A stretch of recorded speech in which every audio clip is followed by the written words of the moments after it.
చూడండి, ఈరోజు కాకినాడ కిచెన్లోని మేము దొండకాయ ఫ్రై చేసుకుంటున్నామండి. కావాల్సిన పదార్థాలు చూడండి. దొండకాయ కోసుకున్న ముక్కలండి, కడిగి పెట్టుకొని. ఇవి కోపులండి, ఇవి ఉల్లిపాయ ముక్కలండి. అది పొయ్యి మీద పాన్ పెట్టాం కదండి. ఇప్పుడు కోసి పెట్టుకున్న ఉల్లిపాయ ముక్కలండి,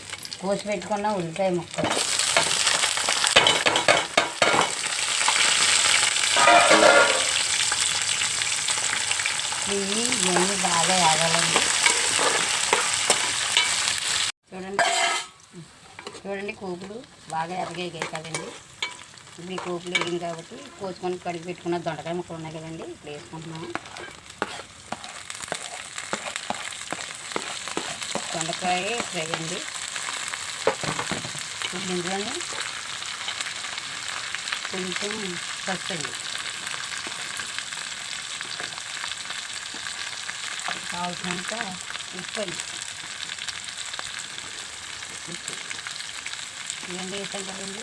ఇప్పుడు ఇలాగా కలిపి మూత పెట్టుకుంటే బాగా వేగి మగ్గుతాయండి. ఒక 5 నిమిషాలు పోయిన తర్వాత చూద్దాం. దొండకాయ ఫ్రై అని చెప్పాం కదండి ఇందాక. దొండకాయ ఫ్రై అయిపోయిందండి. దానికి కాంబినేషన్ అండి పప్పు మామిడికాయ వండుకున్నామండి. చాలా బాగుంటుందండి, చాలా రుచిగా ఉంటుందండి. ఈ వీడియో నచ్చినట్లయితే మీరు లైక్ చేసి, షేర్ చేసి, మా ఛానల్ సబ్స్క్రైబ్ చేసి పక్కన ఉన్న బెల్ ఐటమ్స్ కొట్టండి. మీ వంటలక్క అమ్మాజీ.